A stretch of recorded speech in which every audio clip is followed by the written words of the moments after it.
আয়ুষ এবং কুসুমকে গোটা এক রাত একসঙ্গে আটকে রাখার জন্য এবং ইন্দ্রাণীর কাছে খারাপ সাজানোর জন্য বন্দি করে রাখার চক্রান্ত করলো ঈশানের ছোটো কাকিমণি এবং দেবলীনা। হ্যাঁ বন্ধুরা, ভিডিওতে লাইক দিয়ে দেখতে থাকুন। যে মুহূর্তে কিনা আয়ুষ কুসুমের জন্য লেবু জল নিয়ে এসে কুসুমকে বারবার সেটা খাইয়ে সুস্থ করে তোলার চেষ্টা করতে থাকে, ঠিক সেই মুহূর্তে কুসুম আয়ুষকে জাপটে ধরে যখন আয়ুষের কাছাকাছি চলে যায়, ঠিক সেই সুযোগটারই কাজে লাগিয়ে যখন দেবলীনা আড়াল থেকে তাদের এই কাছাকাছি আসার ছবিটা ফোনে ধারণ করে ফেলে এবং ঈশানের ছোটো কাকিমণি যখন বলতে থাকে যে ব্যাস এবার এটাই তো আমি চাইছিলাম, দিদির কাছে কী করে তার এই গর্বের ছেলেকে খারাপ সাজানো যায়, তার সুযোগটা আয়ুষ স্বয়ং তুই নিজেই করে দিলি। অন্যদিকে ঈশানের ছোটো কাকিমণি বলতে থাকে যে সরে যাও তুমি দেবলীনা, আজ দেখো কী করে আমি দিদিভাইয়ের চোখ খুলে দিই। সে খুব বেশি গর্ব করছিল না তার এই ছেলেটাকে নিয়ে, যে তার এই ছেলে নাকি কোনোদিনও তার বিশ্বাস ভাঙতে পারে না, তার এই ছেলে নাকি তার গর্ব চিরকাল তার নাক উঁচু করে রাখবে, তার এই ছেলে এবার তার এই ছেলেই হবে তার মান সম্মান সব কিছু এক নিমিষে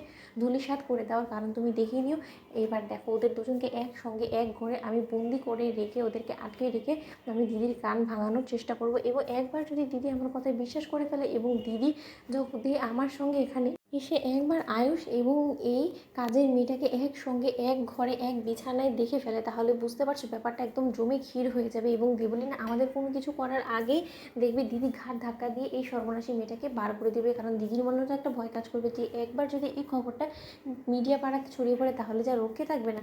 অন্যদিকে দেবলীনা বলতে থাকে যে আয়ুষ তুমি কোথায় এই কুসুমকে বাঁচানোর জন্য কত কিছুই না করলে, কিন্তু এবার তুমি তো নিজেই কুসুমের জন্য ফেসে যাচ্ছ এবং এবার নিজেই তুমি স্বয়ং কুসুমকে নিজের জীবন থেকে জাস্ট ছুঁড়ে ফেলে দিতে বাধ্য হবে, কারণ তোমার কাছে তোমার ফার্স্ট প্রায়োরিটি যে তোমার মা, সেটা তো আর আমার বুঝতে বাকি নেই। তাই তোমার মায়ের মান সম্মান বাঁচানোর জন্য তোমাকে যে কোনো মূল্যেই হোক না কেন কুসুমকে তো অবশ্যই ঘাড় ধাক্কা দিয়ে বার করতেই হবে। কিন্তু তার আগে নিউজ মিডিয়াগুলো থেকে শুরু করে সকলের সামনে তুমি কী করে কুসুমের মান সম্মান রক্ষা করবে বলো তো? একটা মেয়ে গোটা একটা রাত পরপুরুষের ঘরে কাটানো, এরকম একটা নোংরা কলঙ্কের দাগ নিয়ে কুসুম তুমি কী করে বেঁচে থাকবে বলো তো? এবার তো এক ঢিলে আমি দু পাখি মারবো এবং চিরকালের জন্য কুসুম তোমাকে আমি জ্বর থেকে উপড়ে ফেলবো, আমার সমস্যার সমাধানও হয়ে যাবে। এক ঢিলে আজকে দু পাখি মারা যাবে।